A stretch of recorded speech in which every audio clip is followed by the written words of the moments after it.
Hi అండి. ఈ సంవత్సరం మీకు బాగా కలిసి వచ్చిన కంటిన్యూ సినిమాలు ఉన్నాయి. గామి అయిపోయింది, ఇప్పుడు ఏం నెక్స్ట్ మ్యూజిక్. అవును, వరుసగా అలాగా బాగా కలిసి వచ్చింది. థ్యాంక్ యూ నోటీస్ చేసేది. డిఫరెంట్ అవి క్యారెక్టర్స్ కూడా డిఫరెంట్గా ఉన్నాయి. అదొక డిఫరెంట్, ఇదొక పోలీస్ అంటే ఉమెన్ ఓరియంటెడ్ కొద్దిగా ఉంది. అది కూడా కొంచెం ఏజ్తో డిఫరెంట్. సో ఈ క్యారెక్టర్లు అన్ని ఇలా టైంకి పడ్డాయా లేదంటే మీరు చూస్ చేసుకున్నారా? చూస్ చేసుకున్నదే, టైంకి బయటకు వస్తున్నాయి కలిసి, కానీ చూస్ చేసుకున్నప్పుడే కొంచెం శ్రద్ధ పెట్టి చూస్ చేసుకున్నవి. క్యారెక్టర్ రిపీట్ చేయకూడదు, ప్రెమిస్ ఎక్కడ ఎలాంటి సెటప్లో సినిమా జరుగుతుందో అది రిపీట్ చేయకూడదు అనేది చాలా కాన్షియస్గా పెట్టుకుంటాను నేను చూస్ చేసుకునేటప్పుడు కూడా. ఎందుకంటే చేసేటప్పుడు నాకు కూడా ఏదైనా కొత్తగా చేసినట్టుంటుంది, చూసే వాళ్ళకి కూడా ఏదైనా కొత్తగా చూసినట్టు ఉంటుంది. రిపిటేటివ్గా చేస్తే అదే మొహాన్ని అదే రోల్లో అదేసార్లు చూస్తే వాళ్ళకి కూడా పెద్ద కొత్తగా ఏమి ఉండదు కదా అని చెప్పి, ఎందుకు వై షుడ్ దే వాచ్ మీ అనే క్వశ్చన్ మీరు ఇందాక అడిగినట్టు, ఎందుకు వచ్చి చూడాలి అన్నట్టు, నన్ను కూడా ఎందుకు చూడాలి అంటే ఒక డిఫరెంట్ క్యారెక్టర్ ఉంటుంది. మేబీ ముందు చూడలేని ఒక క్యారెక్టర్ ఉంటే ముందు చెప్పలేని ఒక కథ ఉంటుంది అని ఒక మనస్తత్వంతో రావచ్చు. అది వన్ ఆఫ్ ద పాయింట్స్ కింద పెట్టుకున్నాను. థ్యాంక్ఫుల్లీ అన్నీ ఒకేసారి వరుసగా రావడం వల్ల అది బాగా నోటీస్ అవుతుంది. సో నెక్స్ట్ చూస్ చేసుకునేటప్పుడు కథలు అంటే ఇప్పుడు ఉమెన్ ఓరియంటెడ్గా కొంచెం కనిపిస్తుంది పోలీస్ ఆఫీసర్, ఇలాంటి కథలను చూస్ చేసుకుంటారు లేదా ఏదైనా చేస్తారా? గ్లామర్ కథలు ఏదైనా? డెఫినెట్లీ అండి, ఐఎమ్ ఓపెన్. అంటే హీరోయిన్ కంటే ముందు ఒక నటిగా నేను నన్ను ఎస్టాబ్లిష్ చేసుకుందాం అనుకున్నాను. సో ఒక భిన్నమైన రోల్స్ చేయాలి అంటే గ్లామర్ చేయాల్సి వస్తుంది, డిగ్లామర్ చేయాల్సి వస్తుంది, పోలీస్ చేయాల్సి వస్తుంది, young old. I'm open to anything. నేను ఆ పాత్రని పోషించగలను, దాంట్లో వెళ్ళగలను, దాంట్లో కనిపించగలను అంటే definitely very happy to do it అండి. Thank you. Hi Chandini. Hi. అంటే టీనేజ్ బ్యాచ్ ఎవరైతే ఉన్నారో వీళ్ళు ఎక్కువ సెలబ్రిటీస్కి అట్రాక్ట్ అవుతుంటారు. అంటే ఒక సెట్ అయిన ఏజ్ వరకు, అంటే క్యూఆర్ కోడ్ స్కాన్ చేయి ప్రభాస్ డిన్నర్ చేయి అనేది, అంటే ఎక్కువ ఇదేంటంటే పాయింట్ ఏంటంటే ఉమెన్స్ మీద ఎక్కువ ట్రాప్ సంథింగ్ ఆ కైండ్ ఆఫ్లో రన్ అవుతున్నట్టు అనిపిస్తుంది. మీకు ఈ క్యూఆర్ డిన్నర్ ప్రభాస్తో డిన్నర్ చేయన్నట్టుగా మీ టీనేజ్లో కానీ అలాంటి వాటికి ఏమన్నా మీకు ఆ కోరికలు ఉండేవా, ఏమన్నా ఇంటెన్షన్ ఉండేదా? ఆవిడంతా టామ్ క్రూజ్, రితిక్ రోషన్ దగ్గర. నాకు రెస్టారెంట్లోకి వెళ్ళి అక్కడ క్యూఆర్ కోడ్ స్కాన్ చేయమంటే టెన్షన్ వస్తుంది, ఫోన్ ఎవడ హ్యాక్ చేస్తాడు అని. ఇంత పబ్లిక్గా ఇలా ఇస్తే నేను వెంటనే నమ్మలేను. చెప్పాను ఆ టెన్షన్ ఎక్కువ ఇందాక విషయంలో, ఏమైనా అవుతామని ముందే ఎందుకు మనకి అని చెప్పి దూరంగా ఉండే పరిస్థితి నేను. సో మీ ప్రజెంట్ జనరేషన్లో మీకు ఎవరితో డిన్నర్ చేయాలని ఉంది? అంటే అది ఆయన క్వశ్చన్. అది టాలీవుడ్ నుంచి ఇప్పుడు మీరు ఆ పేరు ఏదనేది చెప్పాలి ఇప్పుడు, లేకపోతే ఎవరి పేరు చెప్పలేదనేది ఇప్పుడు రేపటి నుంచి హెడ్లైన్స్ అవుతుంది. ఏదో ఒక పేరు చెప్పండి. నవదీప్ గారు అని చెప్పకండి. ఇదే అన్నీ చెప్పేస్తున్నారు. ఏ సార్, ఏం మీ ప్రాబ్లం? ఏం కాదు, ఆయన సెపరేట్ క్యారవాన్లో కూర్చునేవారు. మీరు చెప్పేది మస్తీస్ గురించి కదా. కన్ఫ్యూజ్ అయ్యా. టాలీవుడ్లోని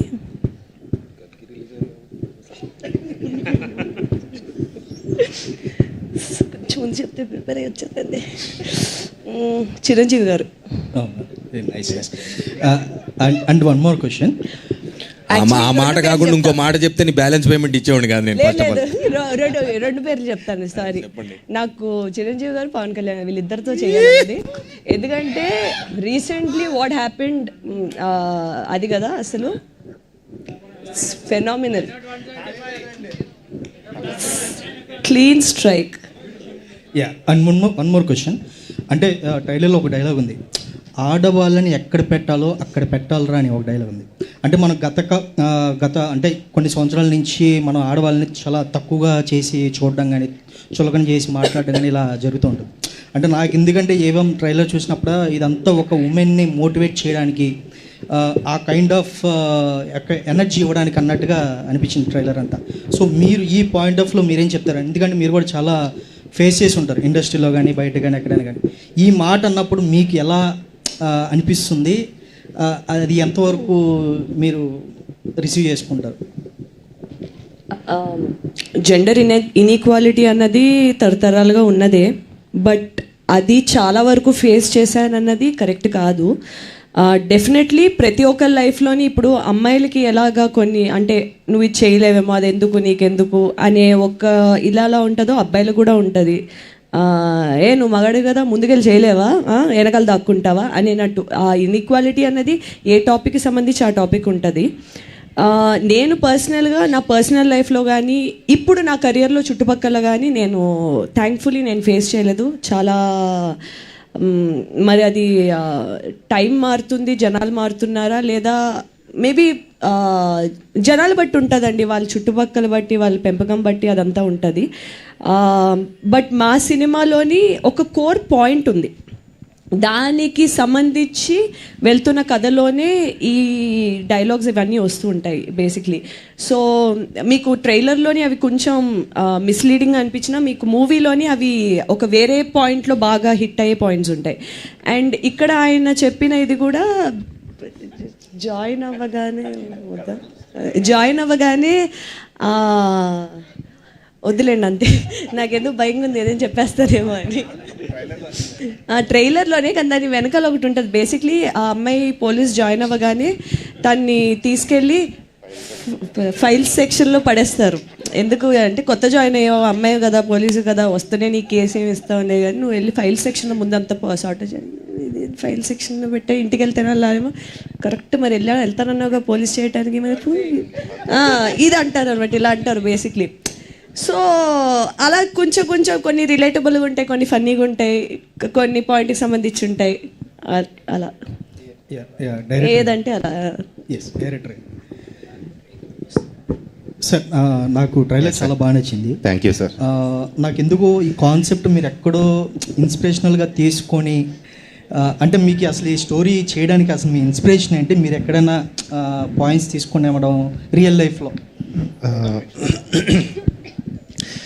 స్టోరీ యాక్చువల్గా ఒక ట్విస్టెడ్ లైన్ అండి, అది ఇంట్రెస్టింగ్ లైన్. ఆ లైన్ నేను నవదీప్ చెప్పినప్పుడు డెవలప్ చేద్దాం సార్ అని అన్నారు. సో డెవలప్ చేసినప్పుడు నేను నా ఓవరాల్ లైఫ్లో నేను అబ్జర్వ్ చేసిన characters and drama conflict create అయ్యి ముందుకు వెళ్ళాలి కదా.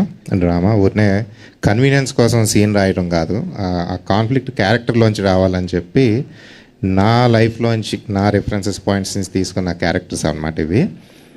సో ఒక రకంగా చెప్పాలంటే క్యారెక్టర్స్ వచ్చిన తర్వాత అవే నడిపించినాయండి మమ్మల్ని. అండ్ అందులో నుంచి ఆ క్యారెక్టర్ వాల్యూస్ రిఫ్లెక్ట్ అవుతా ఆ స్టోరీ వాల్యూ ఆటోమేటిక్గా డెవలప్ అయింది. రాసినప్పుడు నిన్న ఒక ఇంటర్వ్యూలో అంజలి గారు చాలా ఇంట్రెస్టింగ్ క్వశ్చన్ అడిగారు, కళకి సామాజిక బాధ్యత అవసరమా లేదా అన్నది. సో రాసినప్పుడు at the end of the day ఒక అండర్లయింగ్ ఒక వాల్యూ ఆఫ్ ద స్టోరీ అనేది మిస్ అవ్వకుండా వెళ్ళామన్నమాట. సో ఇన్ ఏ నట్షెల్ ఒక మెసేజ్ ఇద్దామని తీసిన సినిమా కాదు, బట్ ఆ క్యారెక్టర్ వాల్యూస్ అయితే మీకు రిఫ్లెక్ట్ అవుతాయి, ఆటోమేటిక్గా that becomes the value of the story. అంతే. Thank you.